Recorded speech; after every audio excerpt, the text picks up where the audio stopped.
विचित्र कथा है, जरा ध्यान दीजिएगा। तारकासुर असुर है, तारकासुर राक्षस है,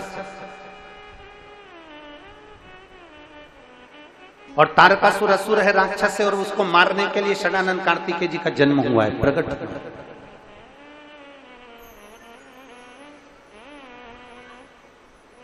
षडानंद कार्तिकेय जी का जन्म हुआ है।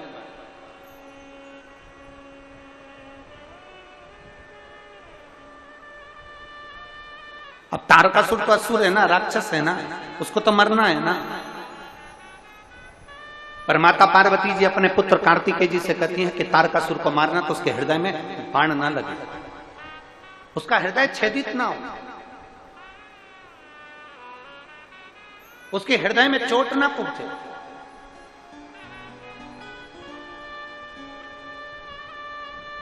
उसके हृदय में कहीं बाण ना लगे। ये माता पार्वती जी कह रही हैं षडानंद कार्तिकेय को, कार्तिकेय तारकासुर को मारो क्योंकि असुर है, संहार करो, मारो, मना नहीं है, और उसके हृदय में बाण नहीं लगना चाहिए, उसके हृदय को चोट नहीं पहुंचना चाहिए, उसके हृदय को ठेस नहीं पहुंचना चाहिए। यह है हमारा सनातन धर्म। स्वयं खा लेना सुकृति होती है, छुड़ाकर खा लेना विकृति होती है, और बांट कर खाना यह भारत देश की संस्कृति होती है। यह है हमारा सनातन धर्म।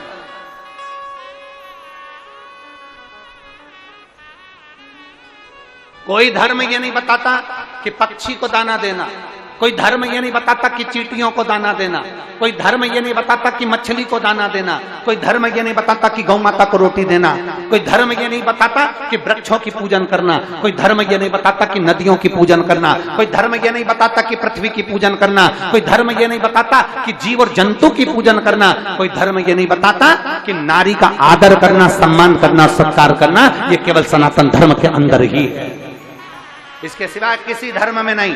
सनातन धर्म एक ऐसा धर्म है जिसके अंतर्गत सबका सम्मान करना बताया गया। और हमने शिव महापुराण में पहले भी कथा में कहा था, दो चीजें हमें शिव पुराण में से लेना है, एक भगवान का भजन, कथा, नाम, स्मरण, और दूसरा दूसरे का, बोलो पहले दिन की कथा याद है आपको, दूसरे का सम्मान, दूसरे का आदर, सत्कार, ये हमें लेना है।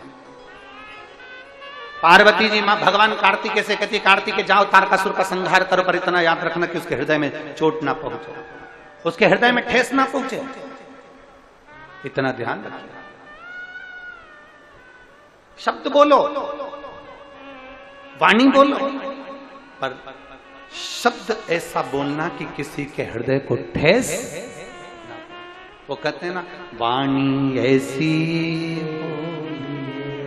आता है आप लोगों को, पुरुद वालों बोलो, जरा बोलो, वाणी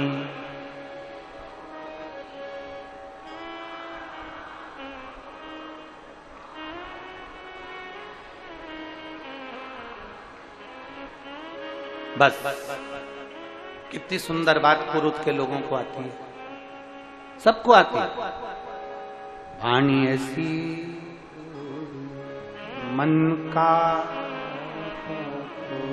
परंतु आज के जमाने में वाणी ऐसी बोलिए जो जम के झगड़ा हो, पर उससे मत बोलिए जो तुमसे तगड़ा हो।